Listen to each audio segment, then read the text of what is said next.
Mm.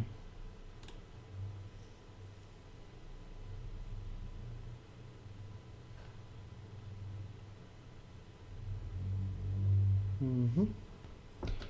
And yeah, we're live. Welcome back, folks. I know it's been a while since my last live stream. What is my excuse for it? I've been busy.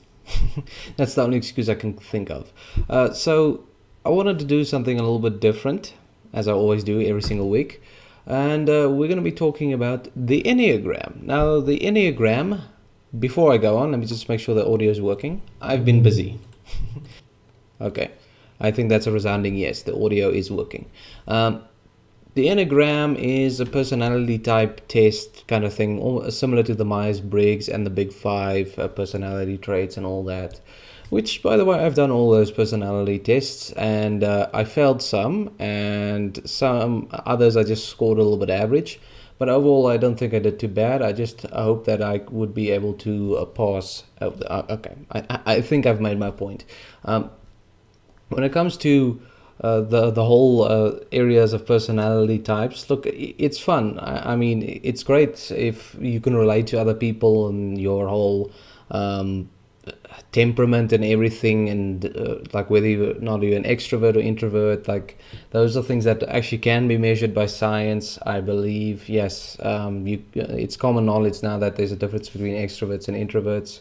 I mean, extroverts typically tend to like hanging out more with people and tend to be less reserved. They tend to talk a whole lot more, whereas introverts tend to keep to themselves a lot more.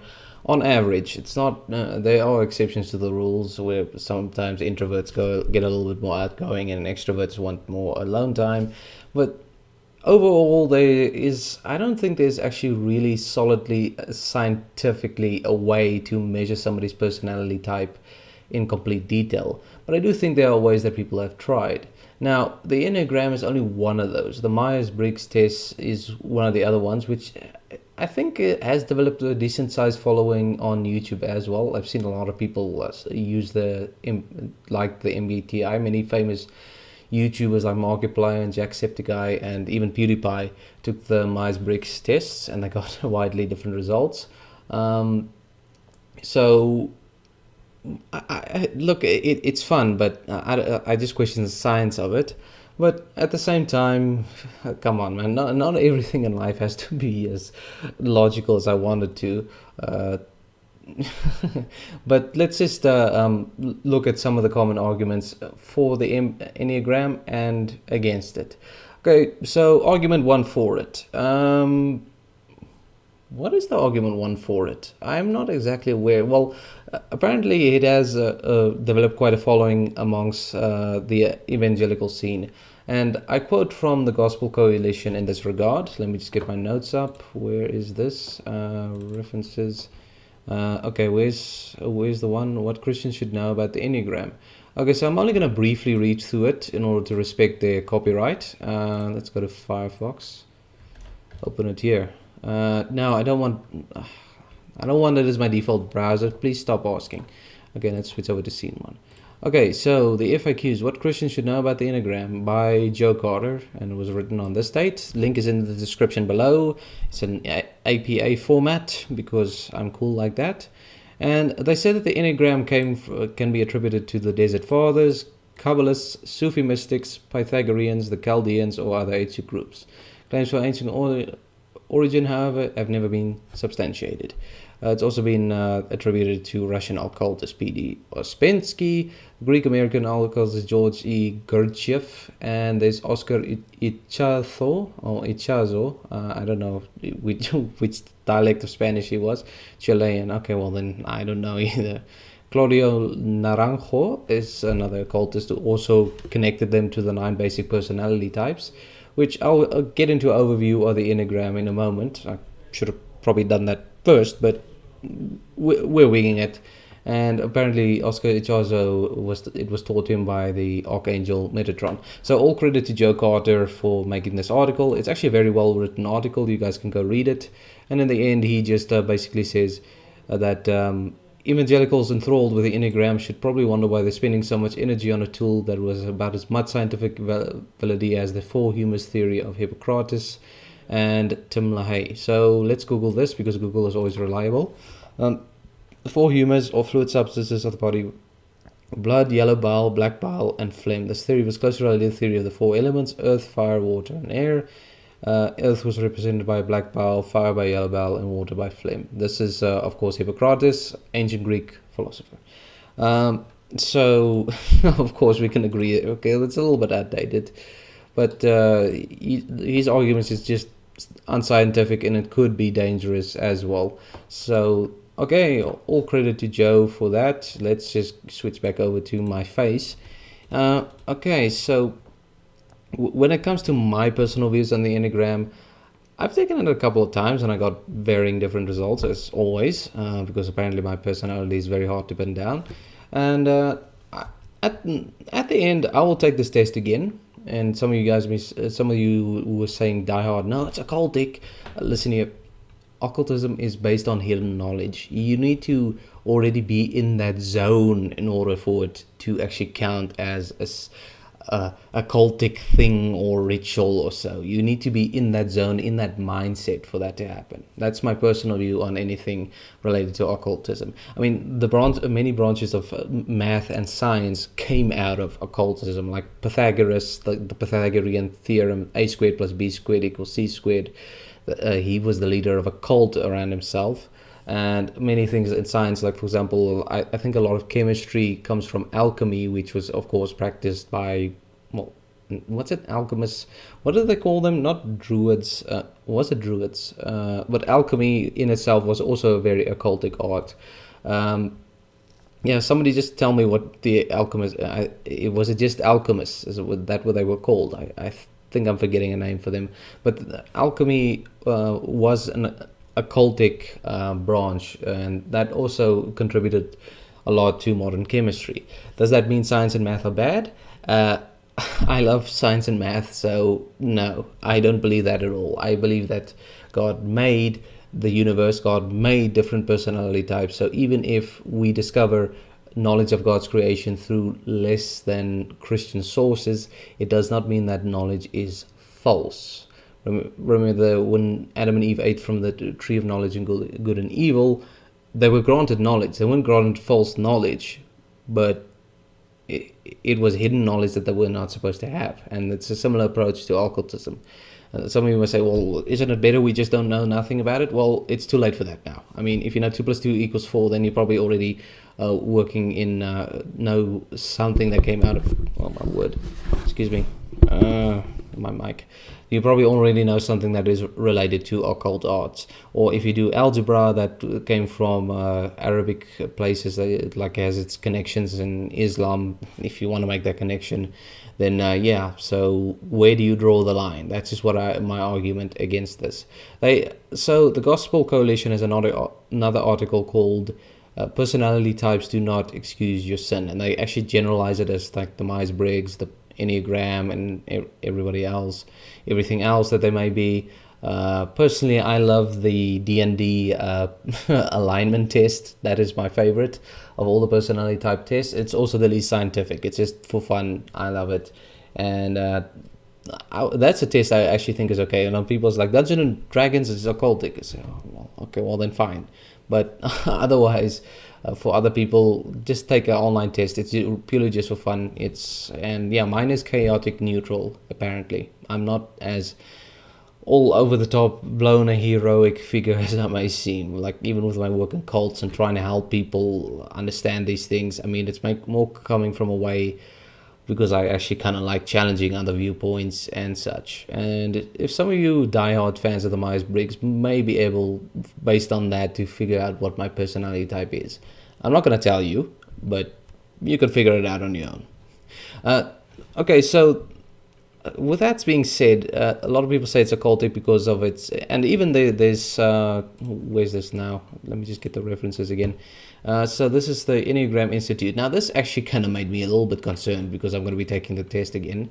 Let's just go to this and switch over back from my handsome face to this very handsome webpage. This website uses cookies. No, nothing. Show details. I want none of your cookies. Thank you. cannot be decent. Okay, fine, calm down, web browser. Let's just zoom this in a little bit so people can read it better. Okay, so all credit to the Enneagram Institute. I did post them there, a link to the article in the description below. So please, guys, check it out there. I did cite my sources, so please don't sue me or flag me or anything. And they credit is a modern synthesis of a number of ancient wisdom traditions, but the person who originally put it was Oscar Ichazo, or Ichazo. I don't know. I think it's Ichazo. Born in Bolivia and raised there, and then he journeyed. He created the Arica School as a vehicle for transmitting the knowledge that he had received. So this is already making me kind of wary, because they also say that the Arica School is a vast, interwoven, sometimes complex body of teachings of psychology, cosmology, metaphysics, that is the study of reality, by the way, spirituality, and so forth, combined with various practices to bring about transformations of human consciousness. Metaphysics, by the way, I think there's still some people, they like philosophy students who are like, yes, we know that. Not everybody knows it. Not everybody's interested in philosophy like I am. So calm down. Just calm down. Tasty. Okay, that was dumb. Anyway, neither Don Risso nor Ross had... Okay, I'm not going to read too much of this because I don't want to like get a copyright claim. These ideas found their way from Greece and Asia Minor southward. That's where the Greek philosophers were stationed round about. And they were embraced by early Christian mystics known as the Desert Fathers, who focused on studying the last of divine forms and ego consciousness. So there's a lot of ideas going back a long way that they draw from. And this is the higher essence qualities and ego distortions. I don't want to get too deeply into this because I just think it's a bunch of BS, to put it very mildly. And then eventually the holy ideas represent specific non-dual perspectives of essence, particular ways of knowing and recognizing the unity of being. And this is at paragraph, 1, 2, 3, 4, 5, 6, 7, 8, 9, 10, 11, 12. Okay, let me not get distracted. 13, 14, 15, 16, 17, 18, 19, 20. Paragraph number 20 talks about the holy ideas. Leads to particular ego disease and about the self or reality created called types ego fixation. Through the ego fixation, the person is restoring the balance and freedom of the holy idea, but from a dualistic perspective, ego cannot. So, with all of that, you guys can go and read this for yourself. And there you go, copyright to these guys. I don't want to read too much of it. This is just quoting from some part of the article, showing you that yes, it does indeed. It even has some of its origins in Kabbalah, in which case a lot of people will tell me, no, stay away. Calm down. Calm down. As I said before, just because it's... Okay, let's just switch over. You guys don't need to see my analytics. Just because it comes from a place just because it wasn't Christians who discovered it does not mean it cannot be used by us to help understand each other. I mean, because they are different personality types. That at least we can think. That at least we can agree on. I mean, just if you're skeptical and say no, but we all one in Jesus, that's true. But that does not mean our personality types are all the same. All right. There's another article by the Gospel Coalition by, I think it's Christine Thrift. Let me just cite it here. It's Threlfall C. I think it's Christine. Let me just make sure. Go to this webpage. Okay. Krista Threlfall, who did an opinion piece, which we said that. Okay, get this. If you're a bold extrovert, you can use the aspect to champion your own plans. Yeah. So it's actually still a pretty balanced article. It's not exactly 100%, no, this is evil, but there was one thing that you said that I think was a little, I don't know, not really very logical. A lot of people, excuse this voice, where is this now? Okay, you can go read the article by Krista Threlfall. I don't know how to pronounce that now. Threlfall, I think that's how you say it. And then go and decide for yourself what your view is on this. But in conclusion, well, I have my conclusion after I take the test again. When you I think you should be wary of the fact of its origins and not allow yourself to be pulled into something you should not, like to be pulled into the occult or the hidden knowledge, what no man must know, what only God's domain is. But there's also the other part of, okay, well, what what are we allowed to actually discover? Because I mean, if then we're not allowed to discover anything about the universe around us because now it's occultic, then science is still a good thing. So I mean, I don't agree with that. I just believe that occultism is hidden knowledge that leads away from God, and it leads you away from the path of righteousness. That's what I believe occultism is. And yeah, that's pretty much the best definition I have of it. And Satanism is a form of occultism that's bad. The New Age and Wicca and all that. And then there's also other stuff like there's Islam with Sufism. That's also a form of occultism. Like, well, Islam, I don't agree with that religion either, mind you. So, but so a lot of people are like, all religions contrary to Christianity are occultic. I believe that in the sense that yes, they can lead away from Jesus, yes. Although I think occultism is more hidden knowledge and that only select few may possess or have the privilege of possession. That's actually more, because typically a major religion, there's a lot of information out there that anybody can access about them. Whereas occultism, it goes a lot more into obscurism and trickery and so forth. So that's just the comparison I have between the two of them. I'm not saying that, yeah, sure, I support other religions. Not at all. No, for the record. But I just think there's a difference between the term occultism and then anything contrary to God's word. So, yes. But now let's get to the fun part and let's go through the Enneagram so that you guys can see who I really am. Let's just make this a little bit bigger. How does that look? I think that looks fine. Okay, so I strive for... Okay, so this is on truity.com. All credit to them. I think let's maybe... Where's this edit? Test taken at... There we go. So it's in the description now for all of those who... So go and take the test. If you don't want to take the test, that's perfectly fine as well. I strive for perfection. Accurate. I would say that is definitely true. That is me. I do strive for perfection. I work hard to be helpful to others. No, actually I don't. The reason for this is actually very practical. I actually believe that people should be capable of taking care of themselves. So I know a lot of people is like, yes, but you should. If you help people out all the time, they don't really learn how to fend for themselves. So that's more where it comes from. It is important to me that other people like me. No, actually it's not. Okay, maybe for the majority of the time, no, it's not. It is important for me to achieve great things. Yes, it is. I make more significant contributions than the average person. I would think that I do, I hope. I feel my emotions very deeply. I'm going to stay neutral. I have a sense that other people will never truly understand me. Yes, I would think that's true. I think deeply about things. That's pretty accurate. I am prepared for any disaster. Yes, it is important for me to avoid pain and suffering at all times. Yeah. I seek out experiences that... No, actually not. When I think about it, yeah, I'm gonna go mildly agree. I seek out experiences that I know will make me feel happy or excited. Yes, that is indeed correct. I see the positive in every situation. Nope. Look, I just think being too rosy is a bit of a character flaw. I'm not afraid to tell someone when I think they're wrong. That is correct. I let other people make the decisions.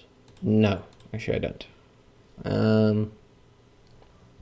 Appreciate having rules that people expect you to follow. Yes, I'm more concerned about security more. I'm concerned about security more than anything else. Yes, I think a lot about what will happen in the future. Yes, I don't fit in with ordinary people.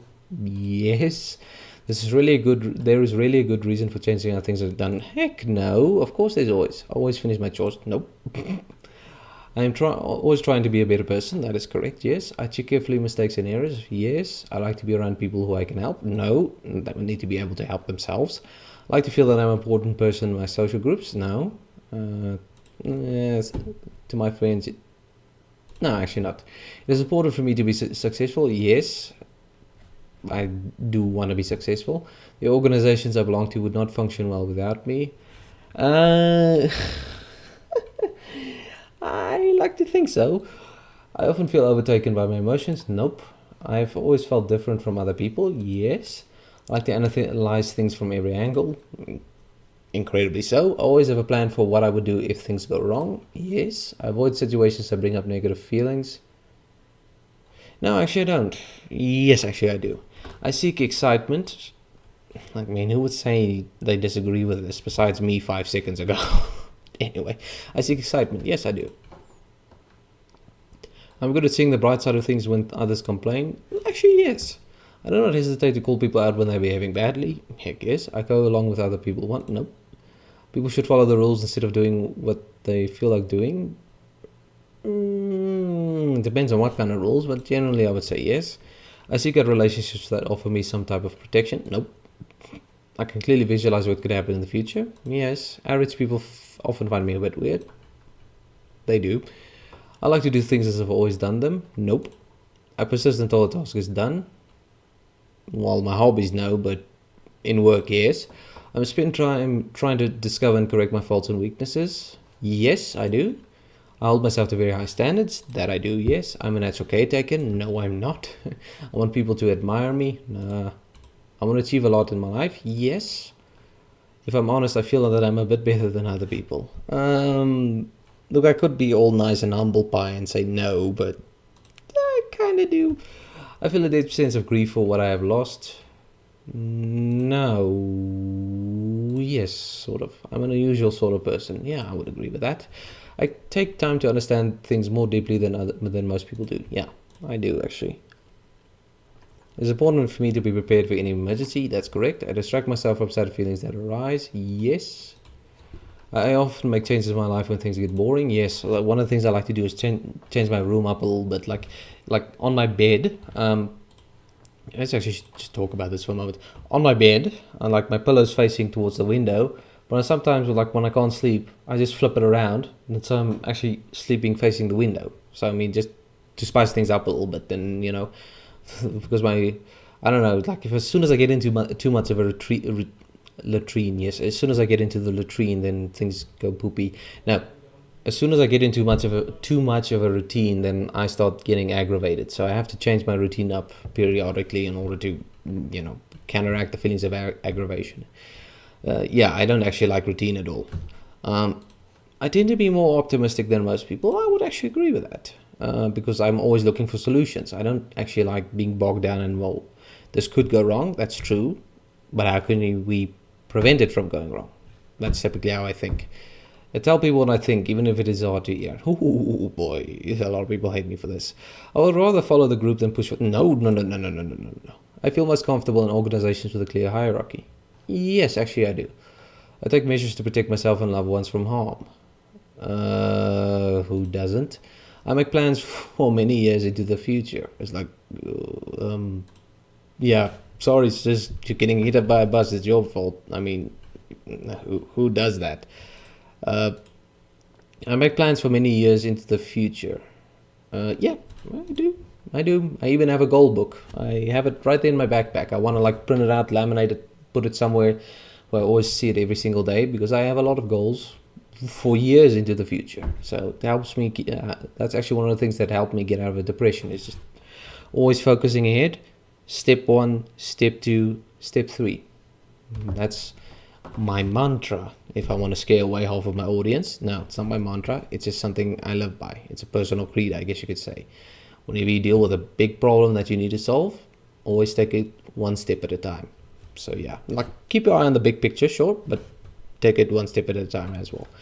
I'm an unusually unique person. Oh yes, I am very special. I just like trying new methods or procedures. No, of course I like new things. I focus on my responsibilities and duties. Yes, I do. I read books that help me be more productive and better at what I do. Yes, I love that. Put a lot of pressure on myself to do things, right? Yes, I take the initiative to help other people and make their lives easier. Nope. as bad as it. Well, in this, not in the how can I help you kind of sense. It's more in the facts and logic kind of way. Like, I mean, you're doing that wrong. You're doing that wrong. You're doing that wrong. Do this better. Blah blah blah blah blah blah blah blah blah blah. No no no. Please listen to me. No no no no. That's wrong. Okay, great. There you go. Thumbs up. That's more how I tend to help people. But I think this is more like in a caretaking position, which no. I put in the effort to make a good impression on other people. Nope. Actually, yes, I do. I set ambitious goals for myself. Yeah. I'm an important member of my social groups. I like to think so. I don't know what my friends would say to that, but I like to think so. I got to describe my emotions in a lot of depth and detail. Okay, well, on the previous item, I have friends that I've known for actually close to a decade now. So I think the fact that they've known me that long means, and some people I've known for half a decade, a couple of years, and we're still very good friends whenever we talk. And I make new friends that also have still actively involved in my life. So it makes logical sense to me that I'm important in my social groups. So if they're talking to me for that long, so I can describe my emotions in a lot of depth and detail. Actually, yes, I can. I often feel like an outsider. Yes, I find my mind to be a very interesting place. Too damn interesting. I can't even sleep in the evenings. I'm always aware of what can go wrong in a situation. That I am, yes. I have many ways of avoiding situations that get me down, yes. Always looking for a new adventure. All the time. I believe that things usually work out for the best. Nope. No, actually I don't. I stand up for what I believe in, even if it upsets other people, yes. I let other people take the lead. Nope. I dislike people who disrupt things by breaking the rules. Yeah, actually, yes. If they disrupt things, and if they break the rules and make it better, then that's fine. I'll make alliances with people who can help me stay safe and secure. No. No, actually I don't. I'm often looking ahead towards what is coming next. Yes, I have different interests than most people. Yeah, the traditional way of things doing is the best way. Nope. I'm a responsible and reliable person. Yeah, actually I would say so. I have a lot of plans for how I can improve myself. Yeah. I make sure that even small details are correct. Yes. I enjoy caring for others and their needs. Nope. I want to be a person that others can look up to. No, I actually don't really care what other people think of me. I kind of do care a little bit, but it's torture caring what other people think of you. I push myself to succeed. Yes, that is correct. And now it's going to be with like what describes you best. Oh, no. I make important contributions to my community. No. I really have strong emotions. I would agree with that. I feel I never truly belong in social groups. Yes. I want to learn as much as I can about how the world works. Yes. I'm important for me to understand what can go wrong in a situation. Yes. Take steps to ensure that I don't feel sad and lonely. Yeah. Try new things keeps life interesting. Yes. I'm an upbeat person. Yeah. I'm usually the one to take a stand when others don't. Yes. Other people have stronger opinions than I do. Nope. Everyone has a role to play in society and a duty to do their best. Nope. Yeah, I would actually agree with that. I'm concerned with protecting what I have. Nope. Nope. I feel a good sense of what my future holds. I have a good sense of what my future holds. Yes. I'm an average person with only nope. I try new ways of doing things just to see if they will work. Yeah. I have a great deal of willpower. Yes. Self-improvement is a major interest of mine. Get my results. Let's see if it's the same as last time. Alright, so results for guest. Yes, as previously, I scored type 5 and type 1. Okay, this time I scored more type 8.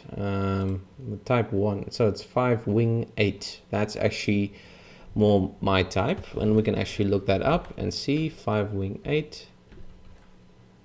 5 wing 8 Enneagram. I'm 5 wing 8. Yes, you can be, but you can't score. Wait, what? Wait. Is this impossible? Did I just break the thing? Taking the Enneagram several times on 5 wing 8. That's supposed to be impossible. I've read it. Take it on. Actually, you can only have a wing either side of there.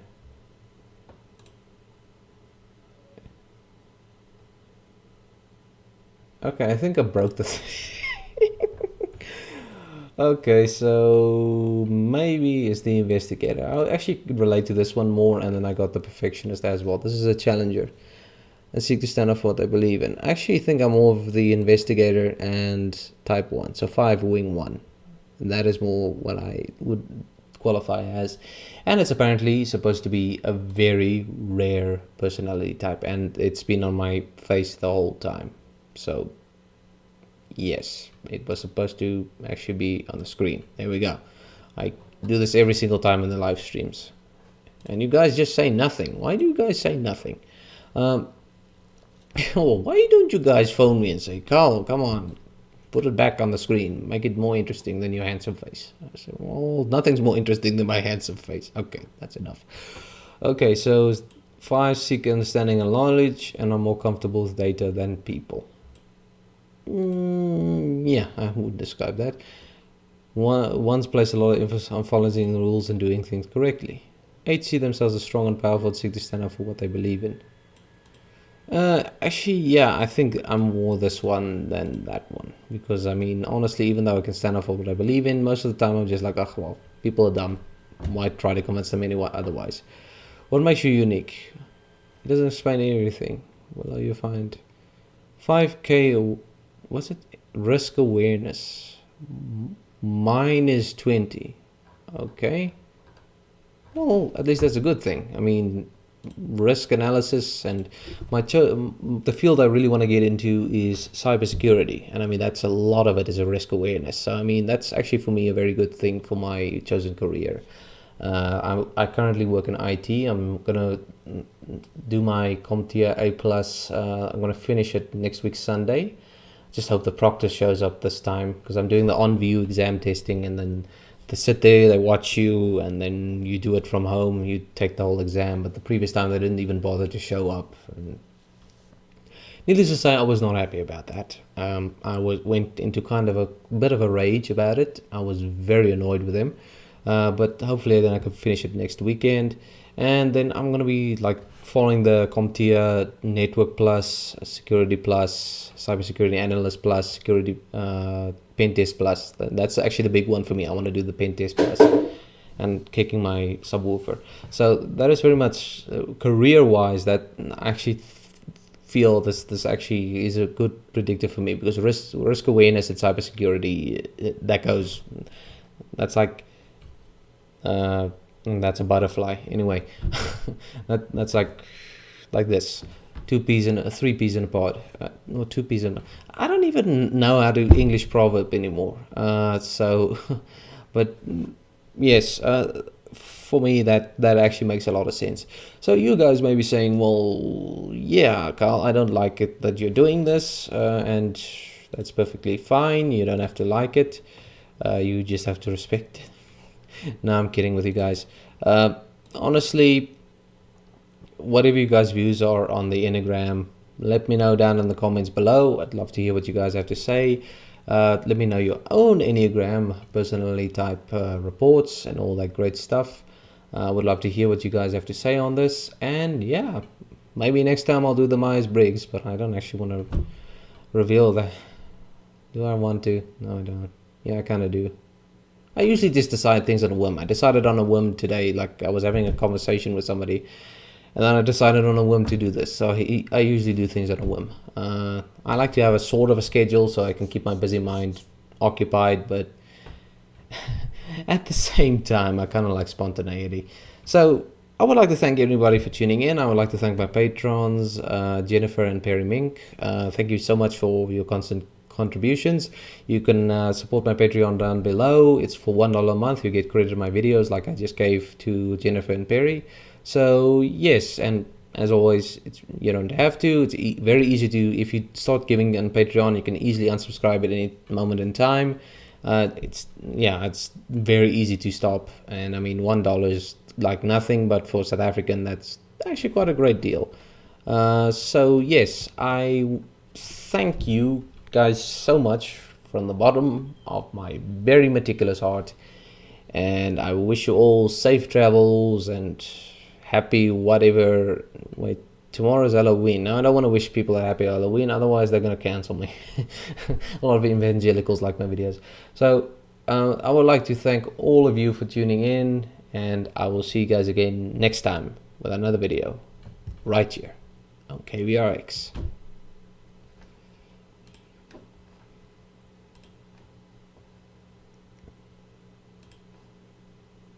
Okay.